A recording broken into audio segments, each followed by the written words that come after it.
Rapat pleno penetapan Bupati dan Wakil Bupati terpilih Aceh Tenggara yang dilaksanakan di salah satu gedung Setdakap Aceh Tenggara. Setelah dibaca dan diputuskan oleh Ketua KIP Aceh Tenggara dengan perolehan suara terbanyak diperoleh dari kandidat nomor urut 1, pasangan Salim Fahri dan Heri Al-Hilal dengan perolehan suara sebanyak 70.834 suara, unggul dari dua kandidat lainnya. Bupati terpilih Salim Fahri mengatakan kemenangan pasangan nomor urut 1 sudah sah dan menunggu pelantikan dan menjadi hari yang ditunggu oleh seluruh masyarakat Aceh Tenggara. Dia juga berpesan kepada seluruh pimpinan partai, tokoh dan seluruh masyarakat Aceh Tenggara bersatu untuk kepentingan bersama dan mewujudkan visi dan misi ke depannya.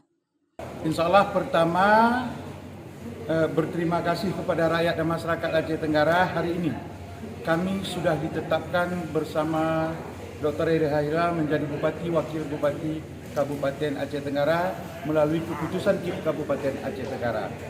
Insya Allah, mari bersama-sama membangun Kabupaten Aceh Tenggara dalam bingkai kebersamaan menuju perbaikan Aceh Tenggara untuk lebih baik pada masa yang akan datang. Saya kira mungkin kawan-kawan ada berhalangan.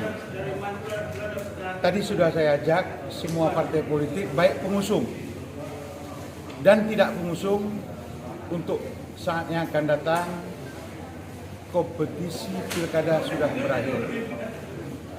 Kami berharap seluruh stakeholder, alim ulama, tokoh pemuda, tokoh masyarakat, termasuk partai politik, mari bersama-sama mendukung kami, hilangkan segala perbedaan, mari kita menuju kebersamaan untuk membangun Kabupaten Aceh Tenggara.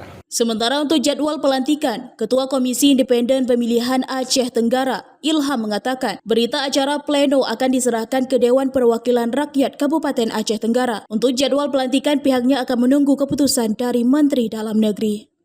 Ya, jadwal pelantikan untuk selanjutnya kita telah menyerahkan berkas lengkap kepada Ketua DPRK Aceh Tenggara ya, untuk selanjutnya melanjuti kepada Menteri Dalam Negeri. Tentunya nanti untuk proses selanjutnya ini ada di ranah DPRK Aceh Tenggara.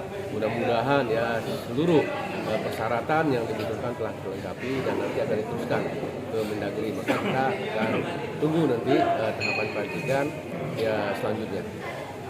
Dari Aceh Tenggara, Al Mujawadin melaporkan untuk Puja TV.